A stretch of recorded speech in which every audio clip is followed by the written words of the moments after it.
Thank you, Jackson. Thank you, Daria, for this amazing event. And thanks to Nicholas and the Elia School for hosting this important event today. I'm thrilled to be here in person. Just reassure me, we're not in the metaverse, right? It's an in-person meeting. Well, we'll probably never find out. But it's great. No, it's great to be in person. It's a very important, critical, and interesting time for transatlantic relations, for scientists across the Atlantic. The global context is very complex. And as you will see in the words I will address you now, the scientists and the researchers have an important role to play. And I think this topic of science diplomacy is really welcome. You should all be aware of what science diplomacy is. I'm a science diplomat myself, and I will try to navigate you in this complex world in the next minutes. But I think this is something that you will really have to pay attention to as a scientist in your career. So the world of science and the conduct of science used to be quite simple. We would equate the increase of knowledge to the increase in the improving of our livelihoods. That's what we used to call progress, and that's what was valid until very recently. This is much more complex today. Scientists are asked more and more to actually solve problems we have created ourselves. The climate crisis, with clean tech, we're asked to solve the emission problem we've created. Pandemics, we are asked to solve problems that we've created through deforestation, food security, overuse of pesticides, and you name it. So there's a lot of issues that you as scientists are being asked to solve. It's much more complex than it used to be in the past, where you would just think, oh, let's increase knowledge, we're going to improve the world and improve the livelihood of people. And it's not just that.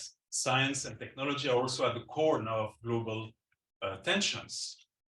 If you see how the research on chips is performed and is creating international turmoil, the use of AI, the use of face recognition, the threat to our democracy through technology is also something that is real and that you have to take into account at the time where you engage in international cooperation with other countries, and at the time where you decide which direction your research will take.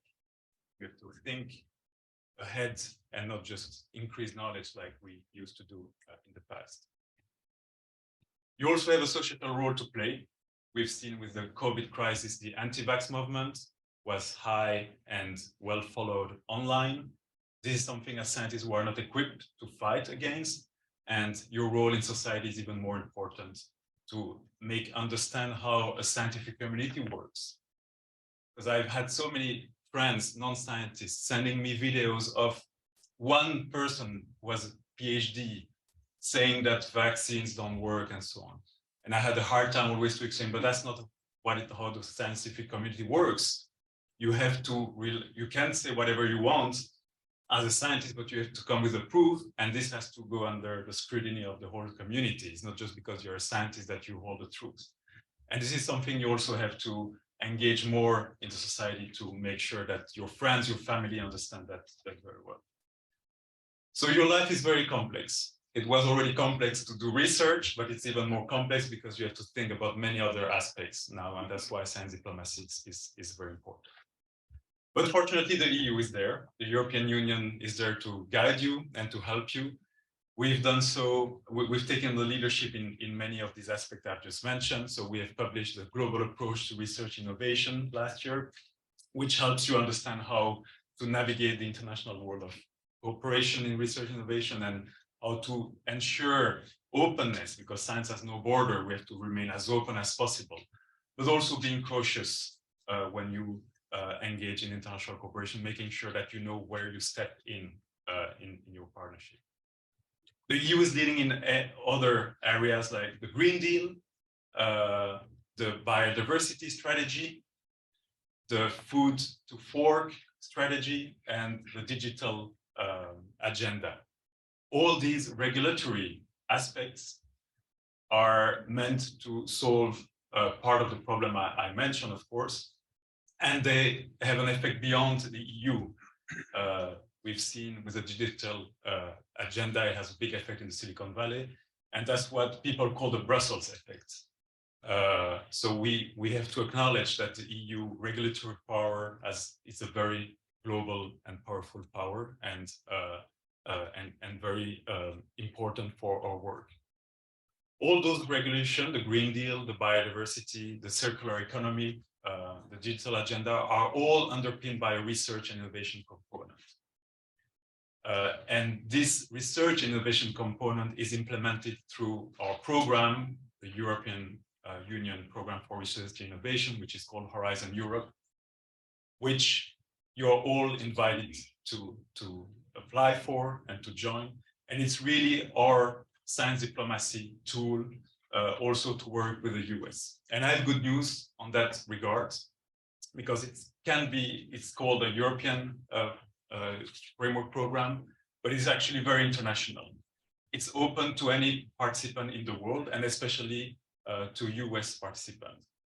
And here you have a big role to play as European diaspora in North America, because probably many of you are aware of how this works, and you're really encouraged to bring your US peers to join this program. We have made it very easy for the US researchers to join. In the past, they had to sign a grant agreement under Belgian law with a lot of liability, etc. This is over. It's very simple now. The US partners just need to agree with one of the partners of the project and become an associated partner status. So this is the magic word to get our US friends to join this program. The associated partner status in Horizon Europe allows for a flexible and easy way for US researchers to join our program. And the good news is that we just had in October a huge meeting with Department of States, DOSTP, and many of the other US agencies, NSF, NIH, NIST, you name it, to agree on the future of our cooperation. And those conclusions are public, and we've agreed that it's of utmost importance that the US and the EU increase their cooperation, their bilateral cooperation. And the way we are going to do that is through Horizon Europe. So if I have only one message for today, in this context of science diplomacy, in the global context I just mentioned, which is very tense and very real, please do reach out to your US peers and invite them to be part of Horizon Europe projects. You have one duty, is to bring America to Europe. Thank you very much.